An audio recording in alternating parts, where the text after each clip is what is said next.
once you have weaved, I would say almost your whole picture, and you've taken a fork to try to get as much of your yarn pushed down, or even your fingers, as you can. You don't want to see a lot of spaces between, or really this warp you don't want to see a lot of. Then you're going to be ready for the flap.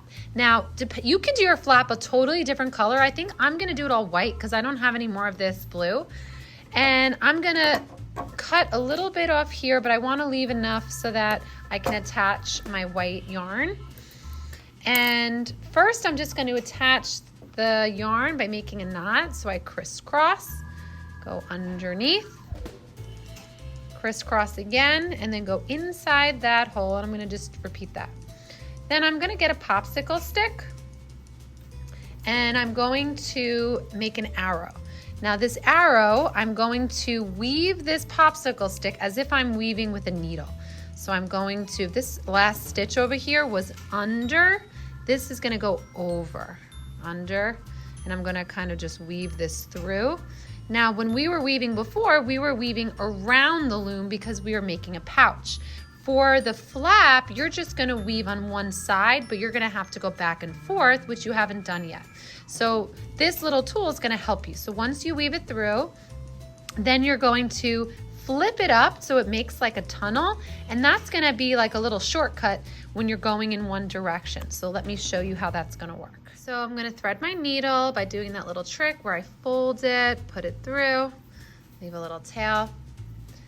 And now I'm going to take this popsicle stick, flip it up, and now I'm going through kind of like a tunnel. So all I have to do is push it through. It makes it a lot easier, just like that. And then I'm going to pull, make sure my tail comes through. Now this is where you don't want to pull too hard.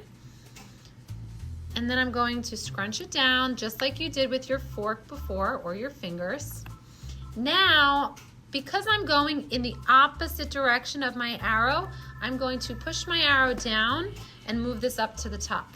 Now I'm going to weave in this direction. So if my last stitch over here was, let me pull this through so it doesn't confuse me. My last stitch was over, I have to go under over here. And then I'm doing the same thing, under, over, under, over. Once I get the whole needle through, remember I have to make sure that my tail comes out.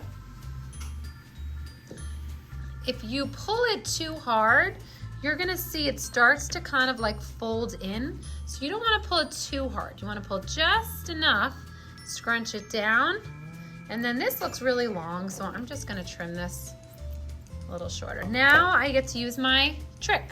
So I'm gonna slide this up, take my needle, I'm gonna go through the tunnel, goes nice and quick, pull it out so that my tail comes out, and then I'm going to scrunch it down,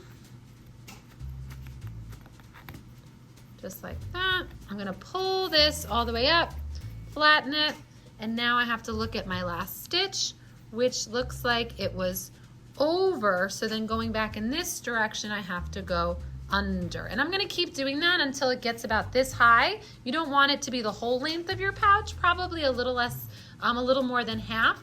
And you still have to scrunch it each time, just like we did before. So I'm going to attach these two pieces of yarn because I'm still doing my flap. Remember, you crisscross, then you crisscross again so that you get that little circle. You go underneath and you pull, and then I like to do that again. So I double knot it. So I crisscross, pull it underneath, and now I'm ready to continue weaving. If this ever falls out while you're working, you just have to check your last stitch. So if this last stitch was over, then with this, I'm gonna go under, and I'm just gonna weave this through again so that I can use that as a little trick. And remember, when we go this way, we go through the tunnel, and then when we go the other way, we can just pull it up to the top.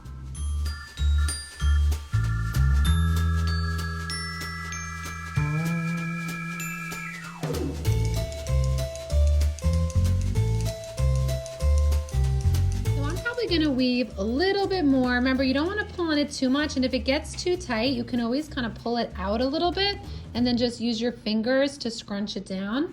Now I probably need a few more layers because remember, it's going to fold over, so this might be a touch short.